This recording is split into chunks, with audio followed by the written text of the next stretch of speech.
Board exam में अगर कोई प्रश्न आपको नहीं आता है तो क्या करना चाहिए? यदि कोई प्रश्न ऐसा हो जिसमें आधा आता हो और आधा नहीं आता है तो वहां पे क्या करना चाहिए?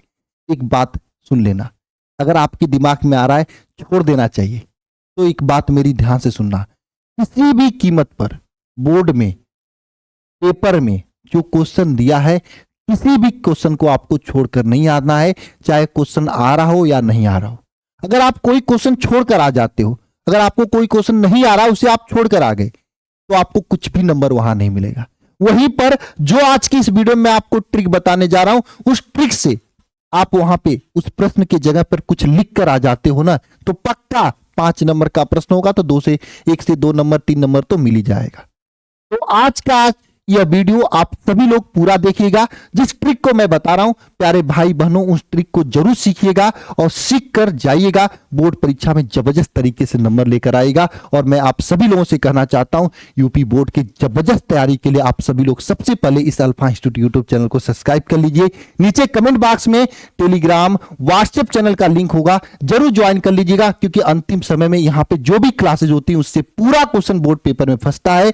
और पिछले साल बहुत सारे बच्चों ने यहां से पढ़ के टॉपर बने हैं, बोर्ड में रैंक लेकर आए, डिस्ट्रिक्ट टॉपर बने। और इस बार आपकी बारी है, पूरा दम लगा दो। जो भी क्लासेज यहां पे चल रही हैं, एक भी क्लासेज को आपको छोड़ना नहीं है। और मैं तो आप सभी लोगों के लिए 8 गेस्ट पेपर यूपी बोर्ड के लिए दे रहा हूं। अगर उतना लगा लेते हो तो यूपी बोर्ड के अंदर 7 पेपर में से कोई भी क्वेश्चन इसी 8 गेस्ट पेपर के बाहर नहीं जाने वाला है 2027 के अंदर। और हाँ, आगे बढ़ने से पहले मैं आप सभी लोगों को बता देना चाहता हूं, पहले मैंने यह वीडियो बना दिया है, लिंक कमेंट बॉक्स में पिन कर दूंगा। इस वीडियो को जरूर देख लेना कि 18 फरवरी से आपका बोर्ड एग्जाम है, तो आपको कॉपी कैसे देखना है, क्योंकि कॉपी लिखना बहुत जरूरी होता है। अगर कॉपी गलत तरीके से लिखोगे तो आता हुआ क्वेश्चन जो रहेगा उस पर भी आपको पूरा नंबर नहीं कटेगा, पूरा नंबर नहीं मिलेगा, नंबर कट जाएगा, तो बहुत दिक्कत हो जाएगी। इसलिए कॉपी आपको कैसे लिखना है इस वीडियो में मैं बताया हूं, अच्छे से देखकर सीख लेना सभी लोग। कमेंट बॉक्स में लिंक मैं दे दूंगा। और एक बात सुनना, जब भी बोर्ड एग्जाम देना आप सभी लोग, बोर्ड एग्जाम में सबसे पहले आपको वही क्वेश्चन करना है जो क्वेश्चन आपको अच्छे तरीके से आता हो।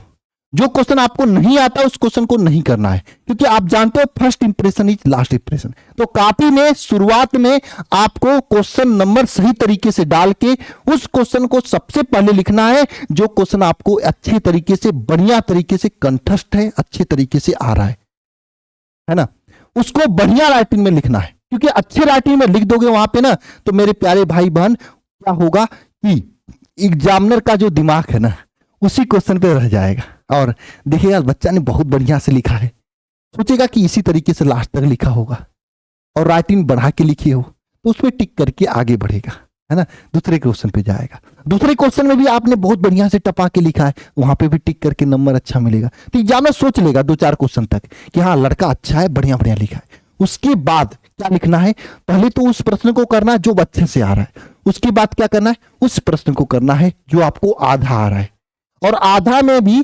पहले आपको उस स्टेप को करना जो स्टेप आपको अच्छा से आता है। क्योंकि बोर्ड परीक्षा में होता है स्टेप मार्किंग, और स्टेप मार्किंग मान लो कोई 3 नंबर का प्रश्न है तो उसमें 1+1+1 के हिसाब से नंबर मिलता है। अगर 2 स्टेप आपने सही लिखा है, मैं पिछले 6 साल से कॉपी चेक कर रहा हूं, ये चीज मैंने देखा है कि 2 स्टेप अगर आपने सही लिखा तो 2 स्टेप का नंबर 1-1 मिल जाता है पहले। उसके बाद तीसरा स्टेप गलत लिखा तो वहां पे नंबर कट जाता है। लेकिन आपको यहाँ पे एग्जामिनर के दिमाग के साथ में खेलना है। आपको 2 स्टेप जो अच्छा से आता है उसको बढ़िया राइटिंग में टपा के लिख लेना है। तीसरा स्टेप जो अच्छा से नहीं आता है ना, उसको वहीं पे थोड़ा सा गंदे राइटिंग में लिख देना है। एग्जामिनर क्या करेगा, यहां से यहां तक पढ़ने आएगा, 2 नंबर देगा, नीचे उसको लगा कि हाँ ये भी सही है लिखा होगा, मुझे समझ में नहीं आ रहा है, चलो ठीक है 1 नंबर नहीं तो आधा नंबर दे के निकलो इसको। क्या हो सकता है एग्जामिनर अच्छा तो उसका भी 1 नंबर दे देगा।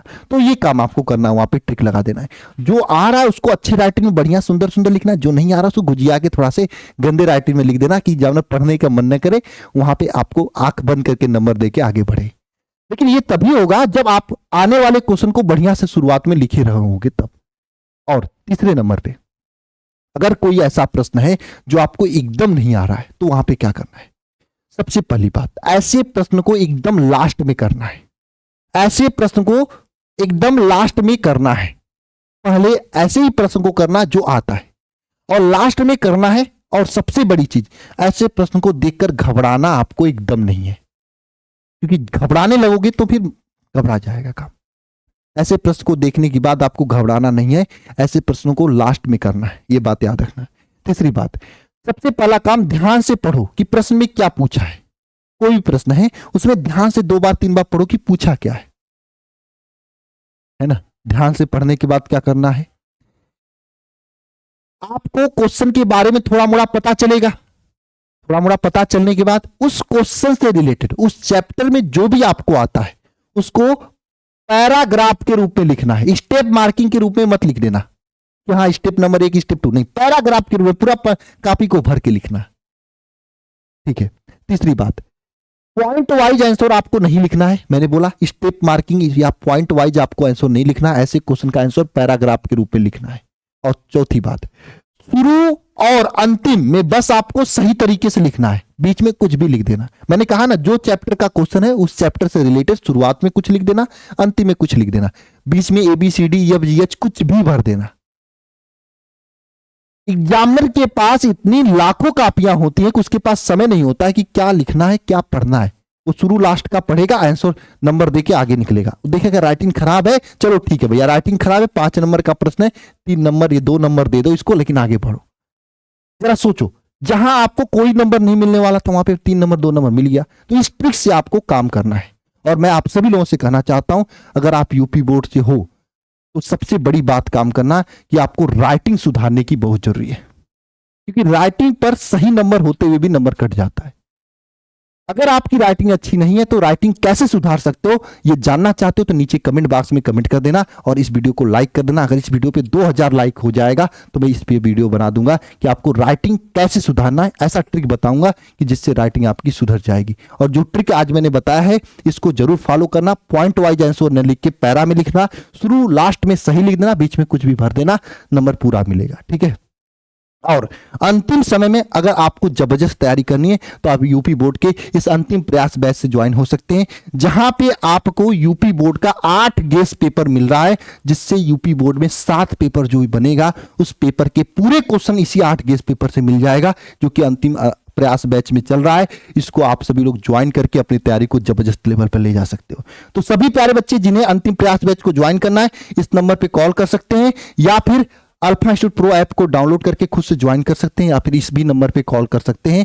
अगर आपको जबरदस्त नंबर चाहिए तो अंतिम समय में बैच से जरूर जुड़िए और यूट्यूब पे चलने वाली हर एक क्लास को जरूर देखिए, क्योंकि यहां से क्वेश्चन इस समय जबरदस्त तरीके से फंसेगा। और अल्फा इंस्टीट्यूट के प्रयास बैच में 8 गेस्ट पेपर जो चल रहा है उस गेस्ट पेपर को करना तो एकदम मत भूलना। सभी लोग मिलते हैं नेक्स्ट वीडियो में। सभी को जय मां सरस्वती। जिन्होंने अभी तक चैनल को सब्सक्राइब नहीं किया जरूर सब्सक्राइब कर लेना। सभी को जय मां सरस्वती। अगर आपको किसी भी चीज में दिक्कत आ रही तो कमेंट बॉक्स में जरूर कमेंट करके बताना।